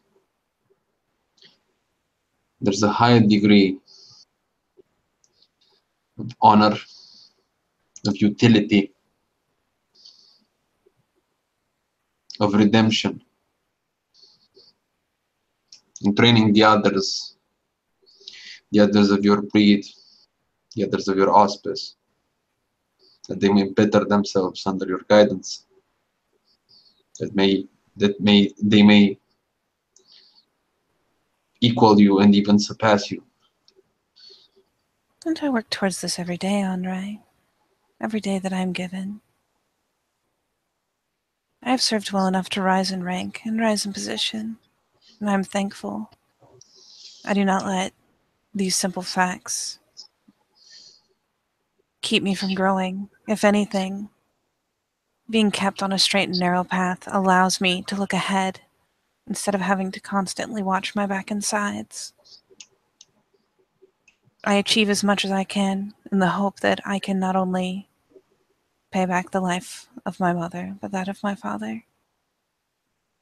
And it will take great deeds to do such things, but I can dream. I'd argue of the fact that giving the nation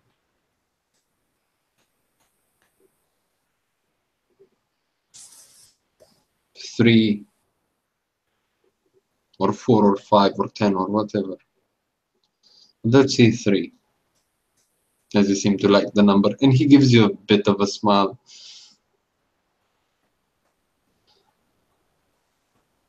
Three worthy apprentices, then a child that might not breed true in the first place, and even if they did, They might grow up to be a disgrace to the nation, or even a traitor, which is a lot worse. If you ask me, and you care for an opinion that is outside of your tribe, from one that is lower in rank than you, and born under another face of the moon, I'm willing to bet on the fact that if you leave 3 worthy apprentices behind you to carry on your legacy and your teachings and your position, people will not care of what you were, of your breed, of the sins of your forefathers. For you would have made up taking 2 lives and not being able to bring another. We shall see, Andre. But if I succeed in this, it is only with due credit to my pack and my family for ensuring that I am able to continue forward and to do these things, and am not tempted away by an easier life. I regret none of my suffering. It has made me into something that can best serve the nation. There is perhaps a reason that out of all the metas that I have seen in this sept, I am the one who remains. Though Talate was very accomplished, and I respect her memory. And Then again, she also understood that harshness is necessary.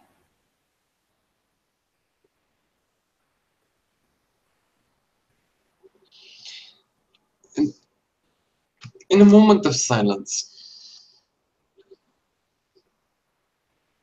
Razvan looks at 10 point in the eye, and he extends his hand, like palm upwards, but straight, like not like asking for something, like straight.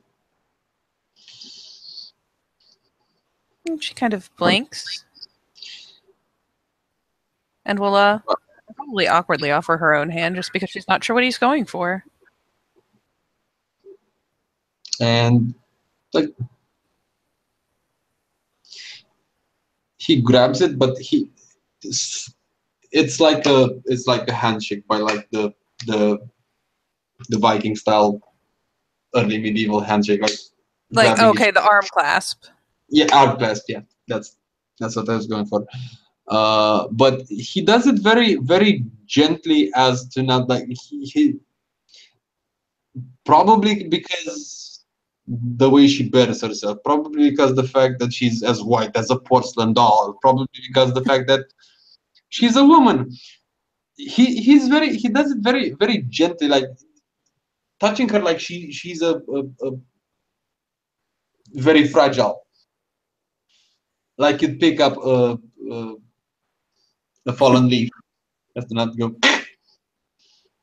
And she initially seems puzzled, but as he goes for the arm clasp, and as, he initially makes that gesture, he will find that, if nothing else, perhaps because there was a get among her packmates, that once she understands what he's doing, she does in fact, kind of clasp the hand tightly to his arm, like gives it a proper bit of a tug, of a shake.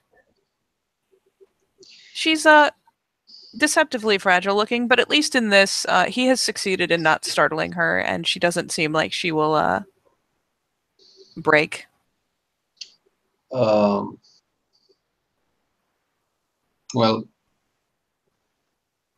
regardless of how you think of yourself, though, I'd be bold enough to tell you this as a friend, regardless of what we might be besides this. And it would aid you a lot to think of yourself as a person first and as an instrument secondly. And regardless of what other people and what other tribes think of you. You have a friend in me, and always an extended hand, should you require the aid. And he gives you like a warm smile, like a genuine, I got you smile. Yeah. And she gives a faint smile in return and nods, which of course sets off another light jingle. And her reply is a little thoughtful, perhaps, as opposed to just kind of flooding out in an earnest way. I think, Anrai, so long as, even if you do not agree, you can respect what we do and why we do it and understand, you are still bounds ahead of the better part of this sept.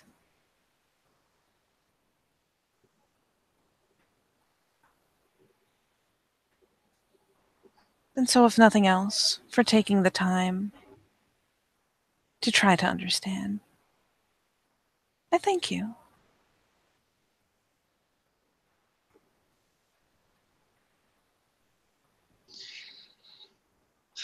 You're welcome, but I see no need in thanking me. If you knew how rare such a thing was, you would understand. She kind of grins, as it's, it's a marginal slight to the remainder of the sept. I've noticed that. Friends need not always agree, so long as friends understand. I've noticed that though the people of the sept abundant a myriad of talents and abilities, common sense is sometimes lacking, or at least seldomly found. You're not wrong.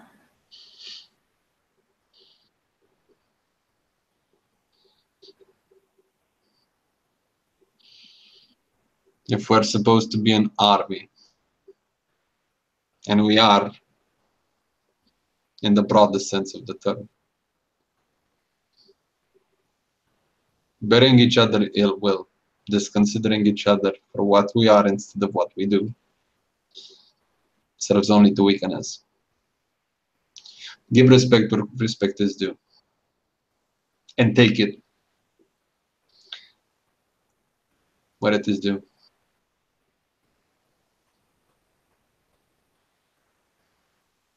I feel it will be interesting to watch as you integrate with such an attitude as this. I look forward to it. I had two people beating me unconscious when I first met them. The first one's Chloe, and the second one's the warder. Because apparently I didn't show proper submission and proper respect. I took it. I have no issue in it, and I'm not hiding it from anyone, and I take no shame in it. This is how I was brought up. This is what, and he basically like open-handedly gestures towards wherever, relative to their position, wherever the shrine of grandfather might be. This is what grandfather teaches us. Test your elders, test your leaders, test their judgments, test the decisions they make. Give respect where respect is due by deed.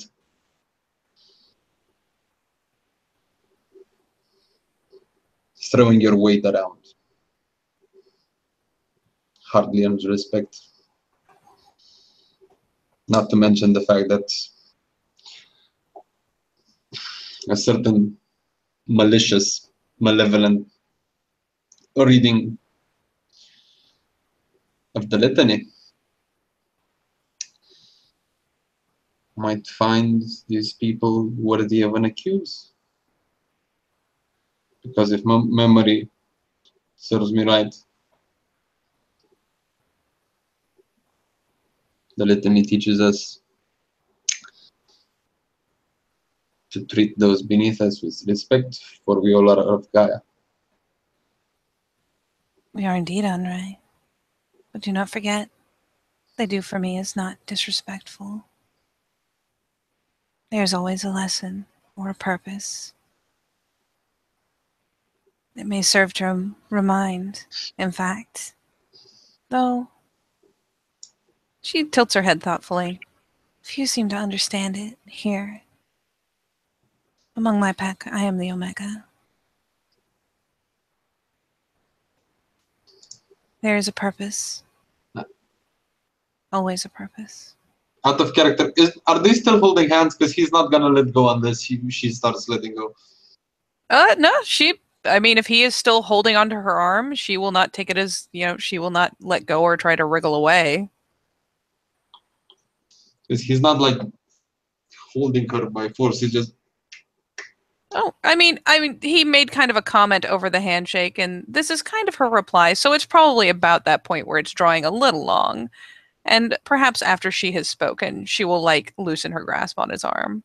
The moment he feels like the slightest sense of her loosening her arm, he's gonna loosen his as well.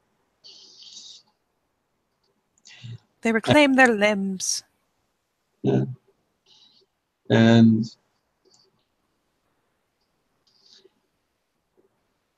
as he looks at his arm, like, inquisitively. As he looks at his arm inquisitively, he looks at her and he gives her a very, very wise smile, if there is such a thing. But I find no way in putting it. Might have to go around the sept and tell people that I touched the metis and survived. No harm came to me, and I'm not tainted. It draws a smirk to her face. And he looks at the sky.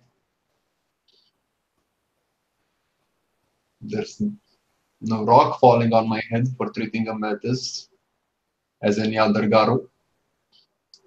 He looks at the ground. Well, you are more vocal about it, Onrai. You are not the first to touch me, and you will not be the last. He gives you a weird look as his mind strays off in a different direction for just a second, then he just snaps back to his senses, and because probably thankfully that flies right over her head. Yeah.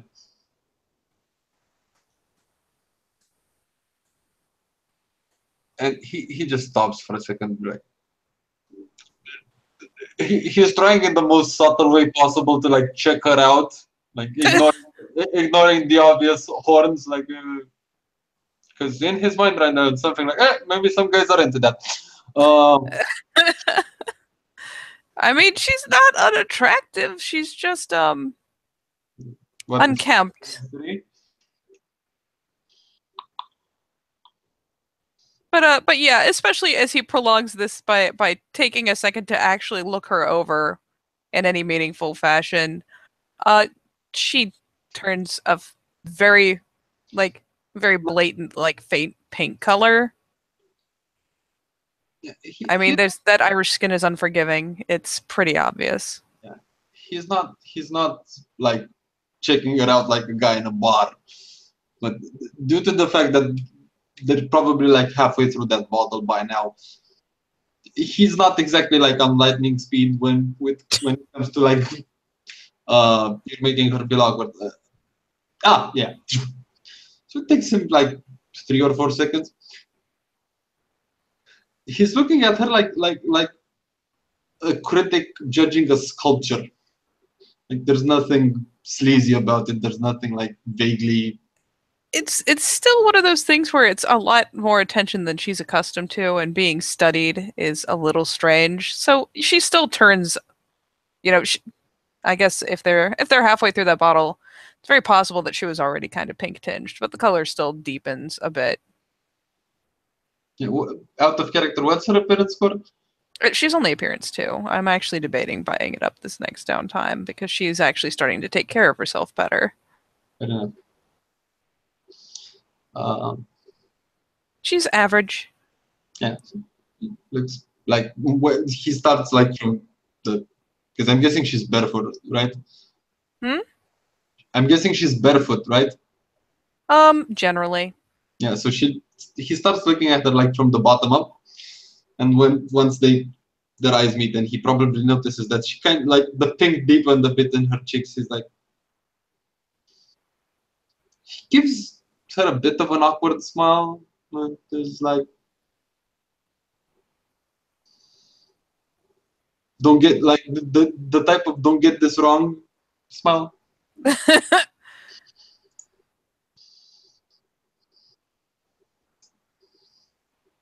She's just kind of rendered awkward. I immediately. It's like, oh, look, what nice grass this is. Essentially, is the response. Like, obviously not out loud, but it's like, this is grass. It's good grass. I'm just gonna look at the grass. Fuck it.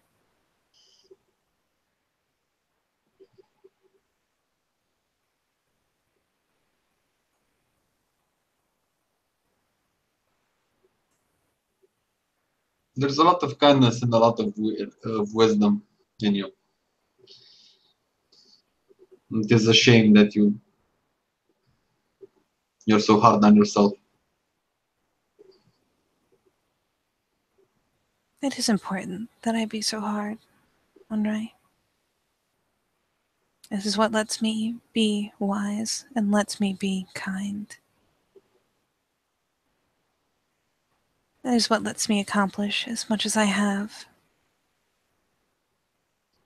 There's nothing wrong with being strict, even if the way in which we are strict is strange and different.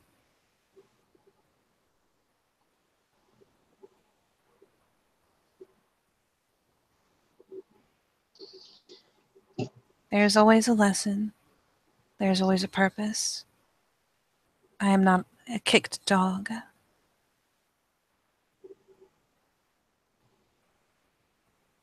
You get a smile and then the small nod of approval, like,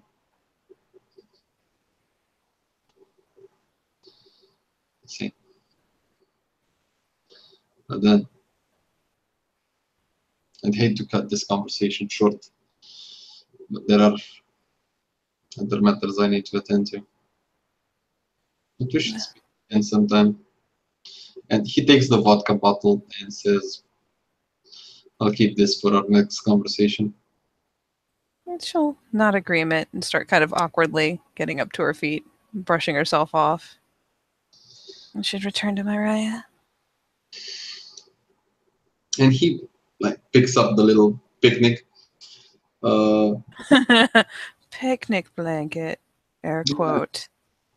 Picnic blanket, and like he takes the cups, puts them one inside of the other, makes sure there's no like crumbs from the pretzels around, picks everything up, puts it nicely in a bag, ties it at the neck, makes a little bow, uh, as to not leave anything behind.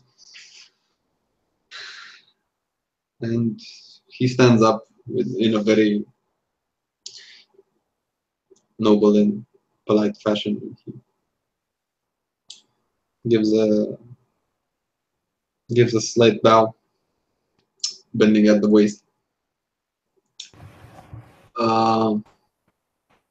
Then, with your permission, 10-point Raya, I shall take my leave. Of course. Until next time, Andre. She'll give him a head bob, nothing like especially distinctive, except in that, well, most people don't bother with over many gestures to lower ranks. So there's that. And I believe we can call this a scene. I think we can. So I will say thank you, players, for playing. Thank you, watchers, for watching. And we will see you next time on The Living World of Darkness, Rage Across New York.